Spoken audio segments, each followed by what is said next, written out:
Hi friends, welcome. இந்த வீடியோவில் நம்ம என்ன பார்க்க போகிறோம் அப்படின்னு பார்த்தீங்கன்னா, நெட் எக்ஸாமில் ஜூலை 2018 பேப்பர் 2 கம்ப்யூட்டர் சயின்ஸில் கேட்டிருக்க கொஷின்ஸ் தான் இங்கே சால்வ் பண்ணியிருக்கேன். ஒரு 5 கொஷின்ஸ் இங்கே சால்வ் பண்ணியிருக்கேன். ஸோ இதுக்கு முன்னாடி பார்ட் 3 வீடியோஸ் போட்டிருக்கேன். அந்த வீடியோவெல்லாம் பார்க்காதவங்க அந்த வீடியோவையும் பார்த்துருங்க. இதில் என்ன 5 கொஷின்ஸ் இருக்குன்றதை நம்ம பார்ப்போம். இப்போ 16th question from software engineering. Software இன்ஜினியரிங்னாலே தியரிட்டிக்கலாக தான் உங்களுக்கு மோஸ்ட்லி கொஷின்ஸ் வரும். Coupling is a measure of the strength of the interconnection between software modules. Software மாடியூல்ஸ்க்கு இடையில நடக்கிற இன்டர் கனெக்ஷன், அதாவது கம்யூனிகேஷன்ஸ், அதுதான் இங்கே என்ன சொல்கிறோம், கப்ளிங் சொல்கிறோம். Which of the following are a correct statements with respect to module coupling? P. Common coupling occurs when one module controls the flow of another module by passing it on information on what to do.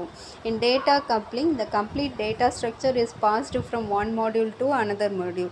Stamp coupling occurs when modules share a composite data structure and use only part of it. Composite data structure. So options என்ன கொடுத்துருக்காங்கன்னு பார்த்தீங்கன்னா, P and Q only, P and R only, Q and R only, all of P, Q and R. So இதுக்கு முன்னாடி நம்ம இதை பார்க்குறதுக்கு முன்னாடி இந்த ஆர்டர் பார்த்துடலாம். ஸோ என்னென்ன கப்ளிங் இருக்குது, அதோட ஆர்டர் என்ன அப்படின்றத பார்த்துருவோம். Data coupling, stamp coupling, control coupling, external coupling, common coupling, content coupling. So இதே கொஷினே நவம்பர் 2020 அதோட ஆர்டர் பெஸ்ட்டு டு வர்ஸ்ட் எது இருக்குதுன்னு சொல்லிவிட்டு அந்த ஆர்டர் என்னன்னு சொல்லி கொஷின் கேட்டிருப்பாங்க. ஸோ அதனால தான் இப்போ அதையும் சேர்த்து இங்கே பார்த்துருவோம். No data stamp to control external common content. No data stamp to control external common content. இந்த லைனை ஞாபகம் வச்சுக்கிட்டிங்க அப்படின்னு சொன்னால் ஸோ கரெக்டான ஆர்டரை நம்ம ஃபாலோ பண்ணிக்கலாம். டேட்டா ஸ்டாம்ப் டேட்டா தான் பெஸ்ட்டு இதில் இருக்குது. ஃபஸ்ட்டு இதில் எது இருக்குதுன்னு பார்த்தீங்கன்னா கண்டென்ட் கப்ளிங். ஸோ அப்போ ஆர்டர் நம்மளுக்கு ஈஸியாக ஞாபகம் வச்சுக்கலாம். இந்த லைனை மட்டும் ஞாபகம் வச்சுக்கோங்க. No data stamp to control external common content. So data கப்ளிங்னால் என்னென்ன மெயின்டைன் பண்ணுன்னு பார்த்தீங்கன்னா, டேட்டா அண்ட் டேட்டா ஸ்ட்ரக்சர், இது ரெண்டுத்தையும் தான் மெயின்டைன் பண்ணுது. ஸ்டாம்ப் கப்ளிங்னா composite data structure. Control the flow of information, அதாவது இன்ஃபர்மேஷன் ஃப்ளோவை கண்ட்ரோல் பண்ணுறது கண்ட்ரோல் கப்ளிங். எக்ஸ்டர்னல் கப்ளிங்கிறது வித்தின் ஹார்ட்வேர் டிவைசஸ் கூட கம்யூனிகேட் பண்ணுறது. அடுத்தது காமன் கப்ளிங்னா குளோபல் டேட்டா. காமன் கப்ளிங்கிறது குளோபல் டேட்டா. கண்டென்ட் கப்ளிங்கிறது மாடிஃபை தி கண்டென்ட். கண்டென்ட் கப்ளிங்னா மாடிஃபை தி கண்டென்ட். ஸோ இந்த 6 டைப் ஆஃப் கப்ளிங் ஞாபகம் வச்சுக்கிறது, அந்த ஆர்டரை ஞாபகம் வச்சுக்கிறதுக்கு இந்த லைனை நம்ம ஞாபகம் வச்சுட்டோம்னா போகிறோம். No data stamp to control external common content. So வாங்க இங்கே என்ன கொஷின் கேட்டிருக்காங்கன்னு பார்ப்போம். Common coupling occurs when one module controls the flow of another module சொல்லியிருக்காங்க by passing it information on what to do. So இங்கே என்ன வந்துருச்சு, ஃப்ளோன்னு வந்துருச்சு, இன்ஃபர்மேஷன் ஃப்ளோ வந்துருச்சு, அதை கண்ட்ரோல் பண்ணுதுன்னு சொல்லிட்டாங்க. இது காமன் கப்ளிங் கிடையாது. காமன் கப்ளிங்னா என்ன பார்த்தோம், குளோபல் டேட்டா. காமன் கப்ளிங்னா என்னது, global data. So this is a false statement. அடுத்தது, in data coupling the complete data structure is passed from one module to another through parameters. This is true. So அப்போ ஒரு மாடியூல்லேருந்து இன்னொரு மாடியூலுக்கு என்ன பண்ணுறாங்க, complete data ஸ்ட்ரக்சரை pass பண்ணுறோன்னு சொல்கிறாங்க. அடுத்தது 6ல் stamp coupling occurs when modules share a composite data structures and use only parts of it. This is also true. Stamp coupling occurs when modules share a composite data structure and use only parts of it. So இப்போ எது ட்ரூன்னு தான் இங்கே கேட்டிருக்காங்க, Q and R. So option C is the correct answer, Q and R only. So இந்த ஆர்டரை ஞாபகம் வச்சுக்கிறதுக்கு இந்த லைனை மட்டும் ஞாபகம் வச்சுக்கோங்க. No data stamp to control external common content. So இந்த கப்ளிங் கொஹெஷன்லேயும் அதே மாதிரி டைப்ஸ் இருக்குது. ஸோ இந்த கப்ளிங் அண்ட் கொஹெஷன் ரெண்டுத்துலேருந்து ஏதாச்சும் ஒரு கொஷின் எப்போதும் ஒரு தடவை கேட்டுருவாங்க. ஸோ அதனால் இந்த டாப்பிக்கை நல்லா பார்த்துக்கோங்க, ரிவைஸ் பண்ணிக்கோங்க.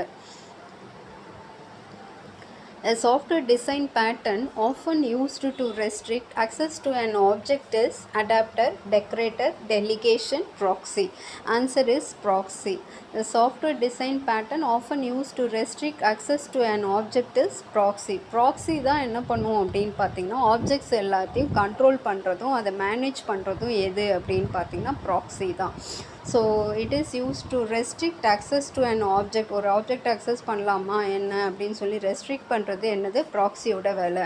Proxy controls and manages the objects. So option D, proxy is the correct answer. Next question. Reasons to re-engineer a software include allow legacy software to quickly adapt to the changing requirements, upgrade, this is true, upgrade to newer technologies or platforms, paradigm, for example object oriented, this is also true, improve software maintainability is false, allow change in the functionality and architecture of the software, this is also true. So இங்கே என்ன சொல்கிறாங்கன்னா improve software maintainability வந்து reengineering concept கிடையாது. Improve software maintainability வந்து reengineering concept கிடையாது. So options P R and S is the correct answer. First option P R and S only is the correct answer. So legacy software வந்து ஈஸியாக changes பண்ணிக்கலாம், ரெக்குயர்மெண்ட்ஸ்க்கு ஏற்ற மாதிரி changes பண்ணி அதை அடாப்ட் பண்ணிக்க முடியும் அப்படின்றாங்க. நியூவர் டெக்னாலஜிஸ்க்கு வேணும்னு பார்த்து நம்ம என்ன பண்ணிக்கலான்னு பார்த்திங்கன்னா மாற்றிக்கலான்னு சொல்கிறாங்க. அப்கிரேட், பிளாட்ஃபார்மை மாற்றுறதோ, ஓஎஸை மாற்றுறதோ, இல்லை நியூ டெக்னாலஜிஸை மாற்றுறதோ, பேரடைம்ஸ் மாற்றுறதையும் நம்ம பண்ணிக்க முடியும்னு சொல்கிறாங்க. அடுத்தது அலோ சேஞ்ச் இன் ஃபங்க்ஷனாலிட்டியில் சேஞ்சஸ் பண்ணுறதோ இல்லை சாஃப்ட்வேர் ஆர்கிடெக்சரில் மாற்றுறதையுமே நம்ம பண்ணிக்க முடியும்னு சொல்கிறாங்க. இது மூணுமே ரீஇன்ஜினியரிங் கான்செப்ட் தான். எக்ஸப்ட் சாஃப்ட்வேர், இம்ப்ரூவ் சாஃப்ட்வேர் மெயின்டெனபிலிட்டியை தவிர்த்து மிச்சம் எல்லாமே ரீஇன்ஜினியரிங் கான்செப்ட்.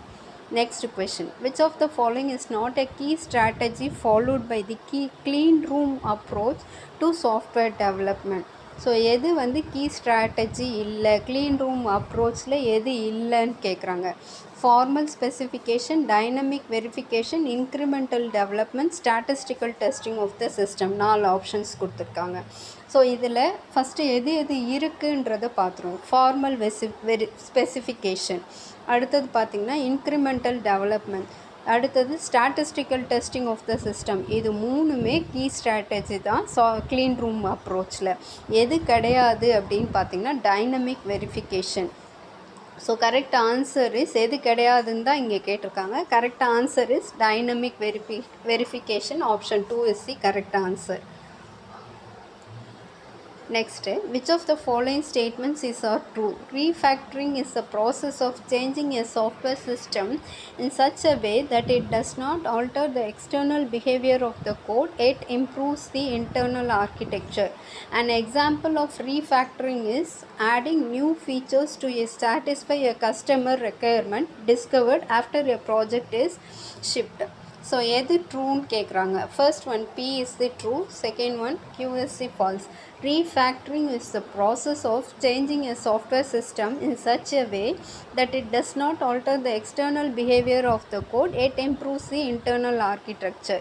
Refactoringன்றது என்ன சொல்கிறாங்க அப்படின்னு பார்த்தீங்கன்னா கோடிங்கில் எதுவும் சேஞ்சஸ் இல்லை, இன்டர்னல் ஆர்கிடெக்சரில் தான் சேஞ்சஸ் பண்ணுறோம் அப்படின்னு சொல்கிறாங்க. அதில் தான் இம்ப்ரூவ் பண்ணுறோன்னு சொல்கிறாங்க. ஸோ அதுதான் இங்கே கரெக்டான answer. So option 1 be only is the correct answer. Option 1 be only is the correct answer. Thank you friends. இந்த வீடியோ உங்களுக்கு பிடிச்சிருந்ததுன்னா லைக் பண்ணுங்கள், ஷேர் பண்ணுங்கள், சப்ஸ்கிரைப் பண்ண மறந்துடாதீங்க. ஸோ கூடவே உள்ள பெல் ஐக்கானையும் ப்ரெஸ் பண்ணுங்கள். அப்போ தான் நான் போடுற ஒவ்வொரு வீடியோவும் உங்களுக்கு நோட்டிஃபிகேஷன்ஸில் காட்டும். தேங்க்யூ.